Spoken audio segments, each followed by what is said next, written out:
বাংলাদেশের জনগণ আর চাঁদাবাজি দেখতে চায় না। হয়রানিমূলক কোনো মিথ্যা মামলা হবে, এইটা আমরা দেখতে চাই না। আমরা চাই মানুষের শান্তি, মানুষের কল্যাণ, মানুষের মুক্তি। নির্বিঘ্নে মানুষ ঘুরবে, হাঁটবে, চলবে। মানুষ ঋষি হোক, কামার হোক, মজদুর হোক, জেলে হোক, তাঁতি হোক, মেতর হোক, শ্রমিক হোক, ধনী হোক, গরিব হোক, শিক্ষিত মূর্খ, পুরুষ মহিলা, প্রত্যেকটা মানুষের ন্যায্য অধিকার প্রতিষ্ঠিত করতে হবে। নাহমাদু ওয়া নুসাল্লি আলা রাসূলিহিল কারীম, আম্মা বাদ। আউযু বিল্লাহি মিনাশ শাইতানির রাজীম, বিসমিল্লাহির রহমানির রহিম। ওয়া তিলকাল আইয়ামু নুদাবিলুহা বাইনান নাস। সবাই বলেন সাল্লাল্লাহু আলাইহি ওয়াসাল্লাম। ইসলামী আন্দোলন বাংলাদেশ মাধবদী থানা শাখা কর্তৃক আয়োজিত আজকে সমাবেশের সম্মানিত সভাপতি, জাতির শ্রেষ্ঠ সন্তান, শ্রদ্ধাভাজন ওলামায়ে কেরাম এবং সর্বস্তরের জনগণ ভাইয়ের আমার, আল্লাহ পাকের শুকর যে মাওলায়ে কারীম আপনাকে আমাকে চতুর্থবার স্বাধীনতার স্বাদ গ্রহণ করার তৌফিক দান করছেন। আসলে আমাদের এই দেশ 2024 5ই আগস্টই শুধু স্বাধীন হয় নাই, এর আগেও 3 বার স্বাধীন হয়েছিল। একবার ব্রিটিশ থেকে স্বাধীন হয়েছিলাম,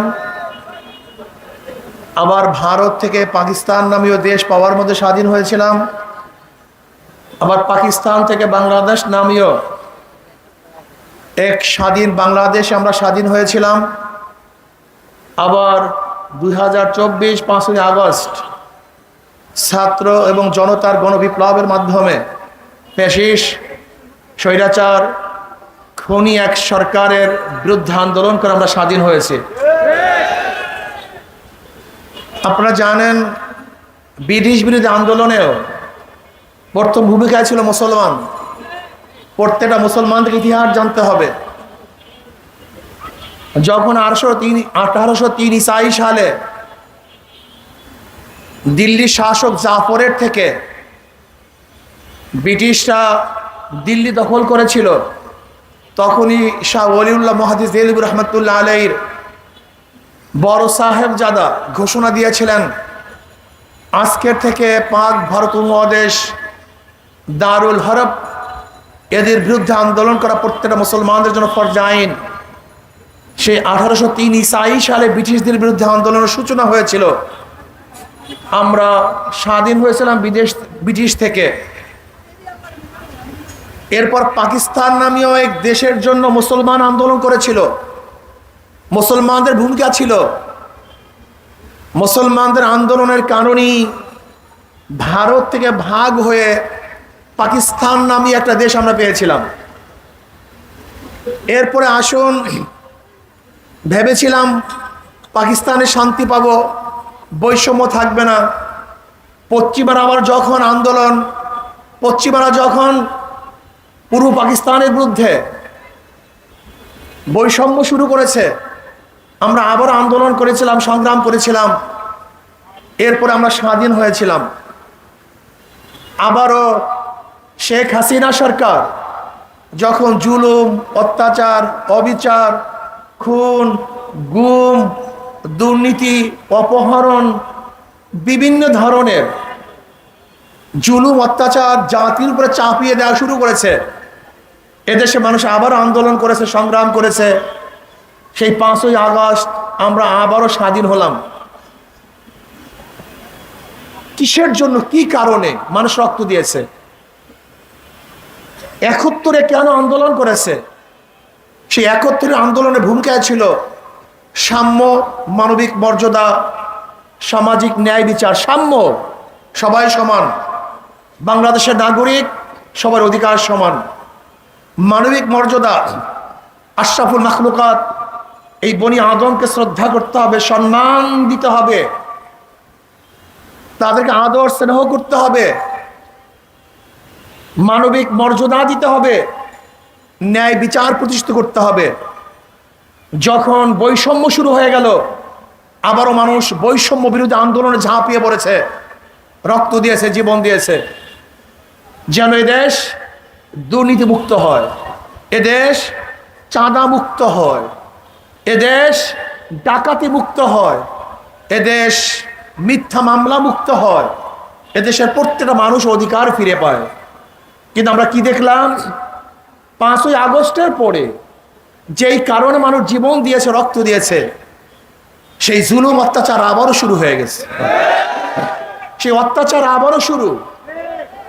জ্বালাও পোড়াও, দখলদারি, চাঁদাবাজি, মিথ্যা মামলা। না, বাংলাদেশের জনগণ আর চাঁদাবাজি দেখতে চায় না। হয়রানিমূলক কোনো মিথ্যা মামলা হবে, এটা আমরা দেখতে চাই না।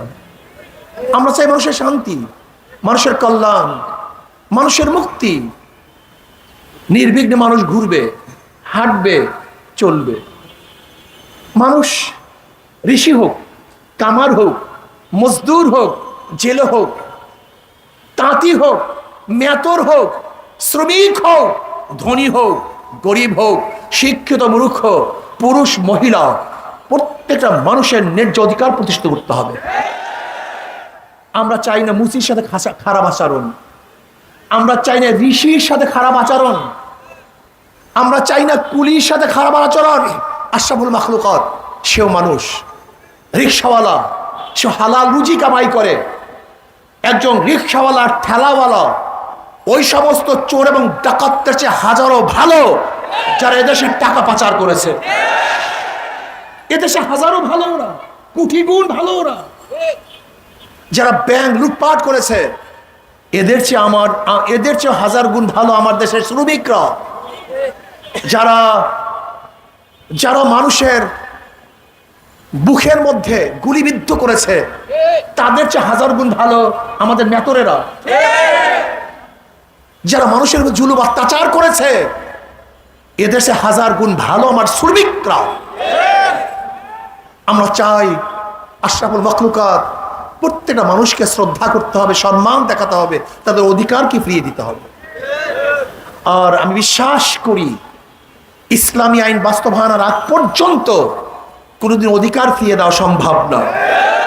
আমি একটা প্রশ্ন করতে চাই, যারা মনে করেছেন যে ধর্মনিরপেক্ষবাদ প্রতিষ্ঠিত হলেই হিন্দুরা মুক্তি পাবে, খ্রিস্টানরা মুক্তি পাবে, আমি আপনাদের কাছে প্রশ্ন করতে চাই, এই 53 বছর তো ইসলামী হুকুমত ছিল না, আপনারা কি মুক্তি পেয়েছেন?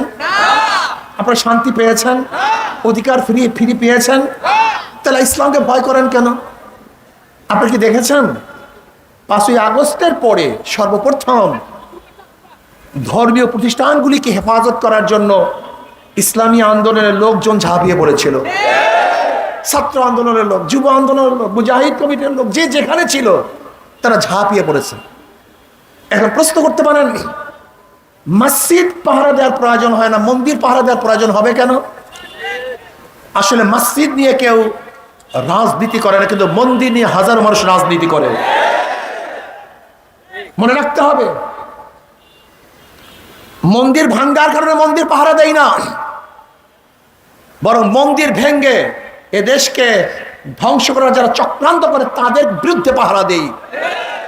এদেশে কোনো মুসলমান মন্দির ভাঙ্গে না, এদেশে কোনো খাঁটি মুসলমান মন্দিরে আঘাত করে না, কিন্তু যারা প্রতিমা ভেঙ্গে, মন্দির ভেঙ্গে বারবার রাজনীতিক অস্থিতিশীল পয়দা করতে চেয়েছে, সৃষ্টি করতে চেয়েছে, আমরা তাদেরকে পাহারা দেই যে তোমাদের লোক যেন মন্দির ভেঙ্গে এই দেশকে ধ্বংস করতে না পারে, এর জন্য পাহারা দেই। এদেশে কোনো মুসলমান মন্দির ভাঙ্গে না, কোন হিন্দুদের আক্রমণ করে না। নির্বাচন আসবে, নির্বাচনে কি হবে? নির্বাচনে মুত্তাকির লোকদেরকে ক্ষমতা বসাবেন, আল্লাহওয়ালাদের ক্ষমতা বসাবেন, ইসলাম প্রিয় লোকদেরকে ক্ষমতা বসাবেন। যদি ইসলাম প্রিয় লোকদেরকে ক্ষমতায় বসান, তাহলে দরজা খুলে ঘুমাবেন, কোনো টেনশন থাকবে না। আপনাদের ডিউটি তারা পালন করবে, আপনাদের খেদমতের জন্য তারা নিয়োজিত থাকবে। কমপক্ষে আপনাদের মাল আত্মসাৎ করবে না। আপনারা কি জানেন বর্তমান অবস্থাটা কি? 18 লক্ষ কোটি টাকা বিগত সরকার ঋণ করছে। 18 লক্ষ কোটি টাকা। এখানে যারা আছেন প্রত্যেকের মাথার উপরে 1.5 লক্ষ টাকা ঋণ।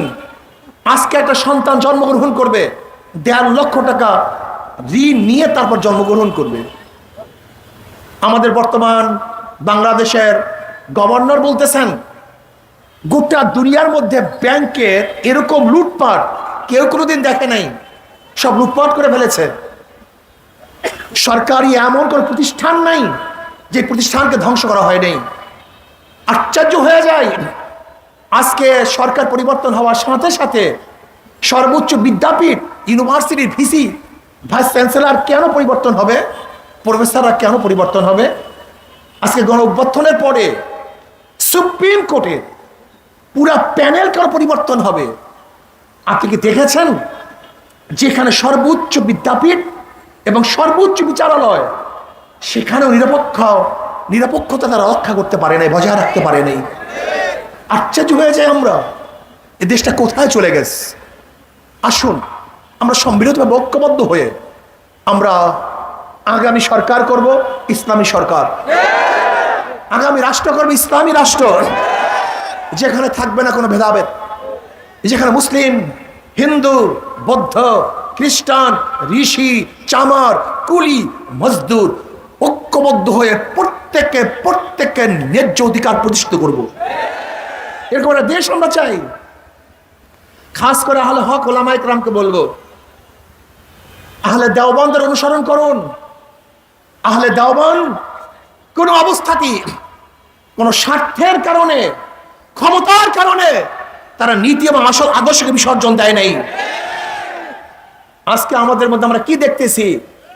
আমাদের আকাবেরদের পথকে ভুলে গিয়ে নতুন ভাবে কিছু ভাইয়েরা যে তামসা চক্র শুরু করছেন, এটা আমাদের আহলে দেওবন্দের আকীদা এবং আখলাকের সাথে মিশে না।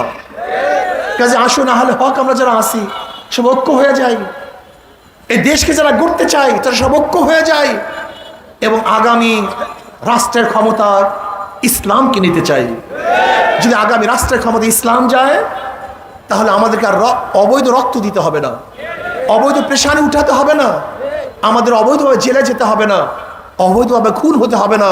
কাজে আসুন আমরা সবাই সম্মিলিতভাবে ইসলাম হুকুমাত কায়েম করি, বৈষম্য দূর করি, সবাই এক হয়ে যায়, দেশের কল্যাণে সবাই কাজ করি। আল্লাহ আমাকে এবং আমাদের সবাইকে ইসলামের পক্ষে, দেশের পক্ষে, মানবতার পক্ষে কাজ করার তৌফিক দান করেন।